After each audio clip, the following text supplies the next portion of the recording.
Welcome to the kingdom. I'm Chris, and this is Good Enough Gaming.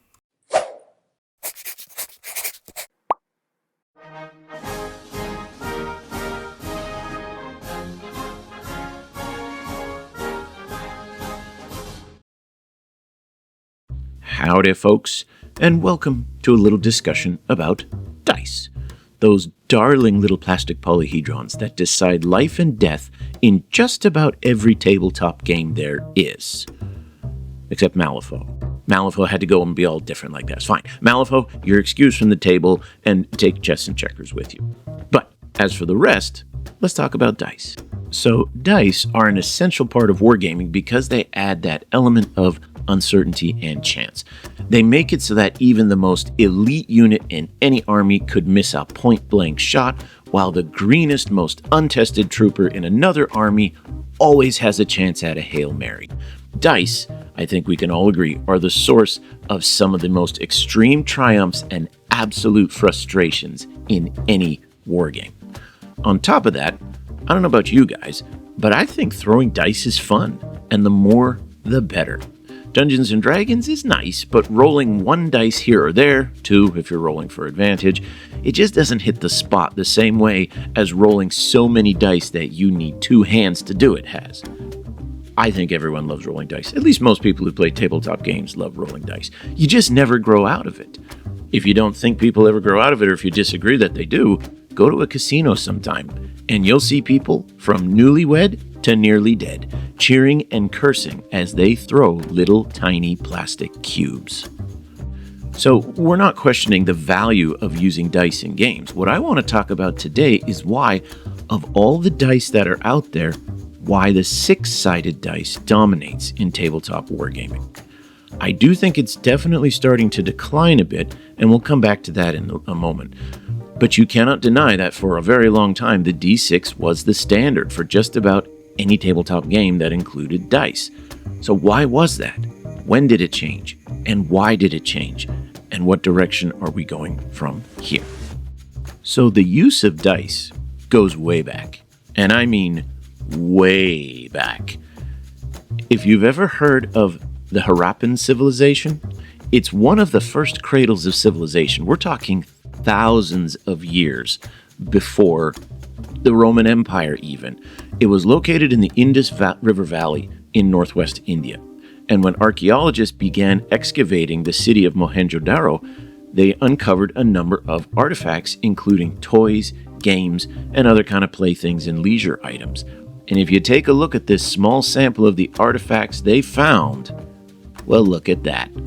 There's a D6. So if we can find a D6 as far back as the earliest civilizations, I think that's one of the clues why the D6 has become standard. It's relatively simple to make while still providing enough faces to offer a decent range of probability. I mean, seriously, try taking a lump of clay sometime and only using the most basic tools, sticks, your hands, maybe a straight edge. Try and shape it into a cube. It's tricky, but it's not impossible. Now take another lump of clay and using those same tools, try to make a D20.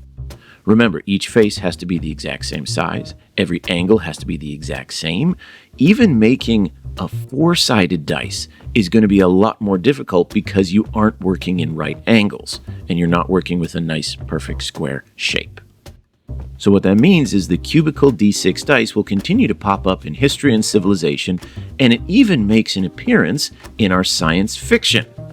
We'll let the fate decide, huh? I just happen to have a chance cube here.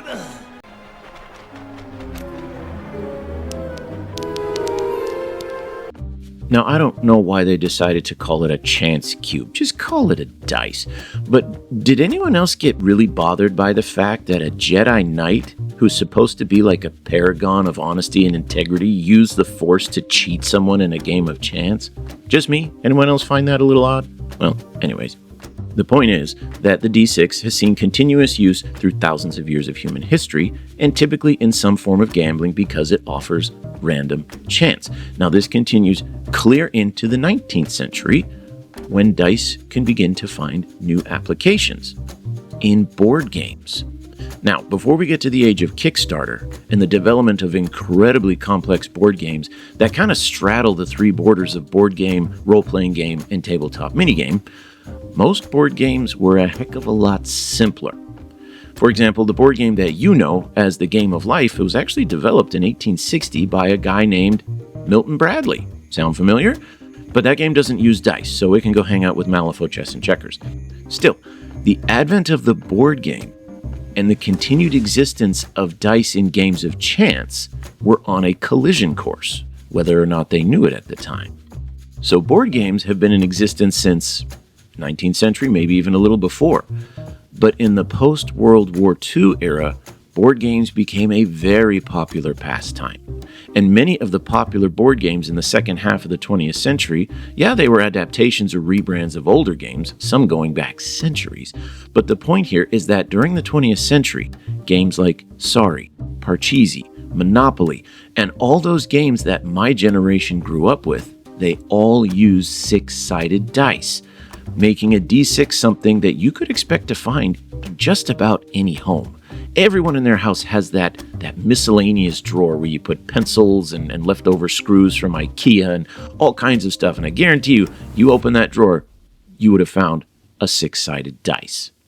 So this meant that anyone developing a game that would require the use of a die would probably use a D6 because, one, they were familiar.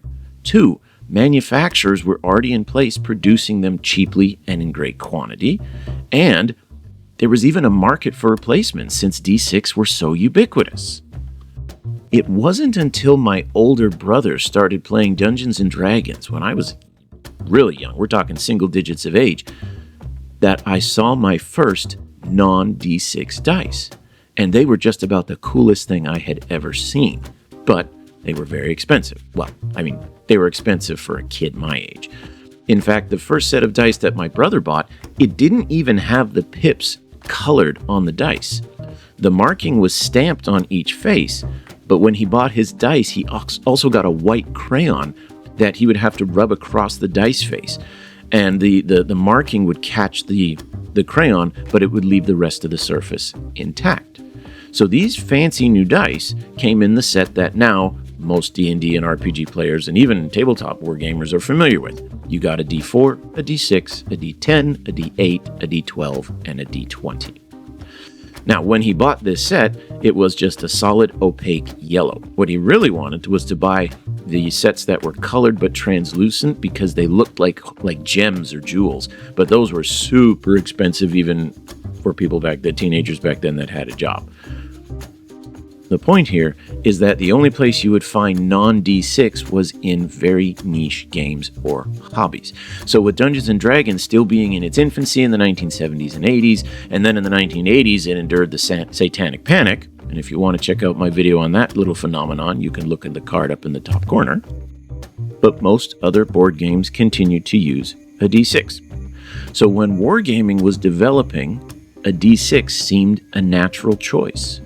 A small company starting off isn't going to want to incur a huge cost of manufacturing a bunch of unique dice that are going to jack up the price, potentially drive away new customers, especially if they have to buy additional models to go with the games and other materials in order to play. But if you can tell a potential customer or an interested player, hey, just go grab a handful of dice, open your Monopoly, your Parcheesi, and your Sorry set, and there you've got 6 dice. To everyone, that's more doable. So lastly, a D6 was popular because board games are meant for children, and it's easier to teach children to learn and read and calculate rolls on a D6 as opposed to, say, a D10 or a D20. Smaller numbers, easier to work with. Playing Monopoly with a kid, it takes them a bit to learn how to roll the 2 dice, count the pips, add them together. You get the idea. So I think it was a combination of momentum, using a dice that's literally been used for millennia, combine that with production cost, combine that with utility, and altogether it was a big part in establishing the D6 as the standard dice. In the decades from the 1970s through the turn of the century, tabletop games like Warhammer Fantasy Battles and Warhammer 40K grew increasingly in popularity and the number of dice you would need in order to play a game. So the people who could expect to find a couple dice in a house at any given time because of board games could now expect to find a couple dozen D6 lying around the house at any given time, which kind of fed the beast. It almost became cyclical. You use a D6 because everyone has one, and since everyone has one, well, we'll use a D6. And who wants to tell players, yeah, I have this great new game, but you have to go buy a whole bunch of different dice even though you've got a whole bag full of D6. But then things start to change. You get companies like Fantasy Flight Games that created their own dice for their own games, typically using something like a D8 instead of or in addition to a D6. Games like X-Wing were incredibly popular and got people comfortable with using different dice in a game. The D6 also started to show its limitations. As wargames became more and more complex, a D6 system struggled to reflect that kind of complexity, leading to the introduction of using multiple dice for the same roll, re-rolling dice, modifying dice, rolling two dice and picking the highest, all that kind of stuff. So while that added the necessary features and expansion in probability, it also had the effect of lengthening game time. Sure, rolling 5 dice only takes a few seconds, but rolling 20 dice, re-rolling ones, adding one to the roll if the date is an even number, and re-rolling all dice if your opponent's last name starts with a letter that has a location in the alphabet equal to a prime number, that can start to add up a little bit. And that's when those dice that previously only appeared in tabletop role-playing games start appearing in tabletop wargaming. Increasingly, I'm seeing more and more games now opting for a D10 system. Games like Silver Bayonet, Blood and Plunder, Brutality, and even mini wargaming's Ravage Star. All of them are using a D10 system because it has a much greater range of probability that negates the need for rerolls, even though you can still include those. The chance of rolling a 3+ on a D6 if you can reroll ones is about 78%.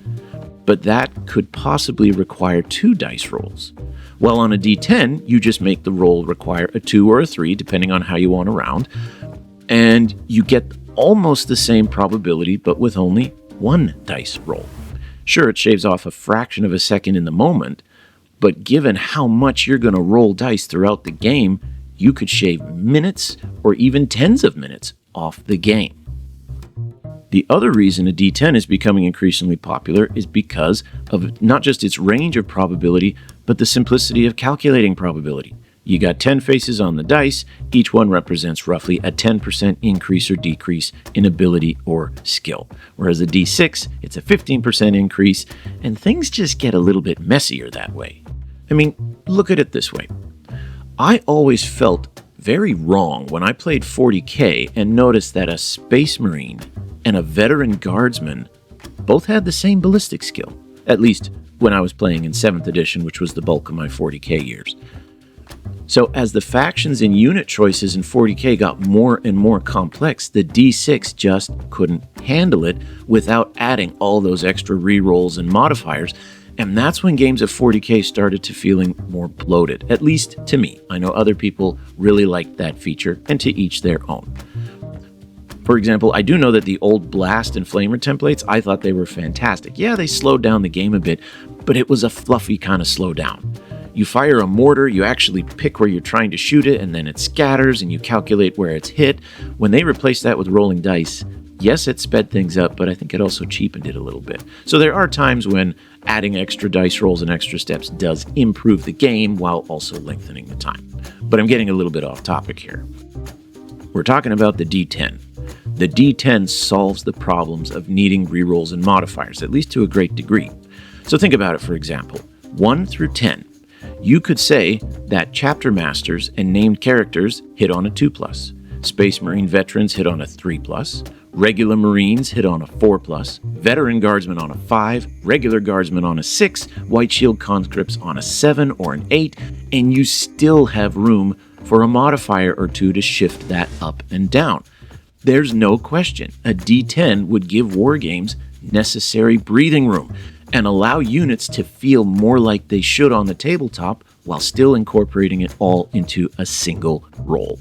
Then you have games like Infinity, which have opted for a D20 system, which of course doubles the range of the dice and can really give you a lot of space to represent different levels of skill, include multiple modifiers, and still leave room to work with.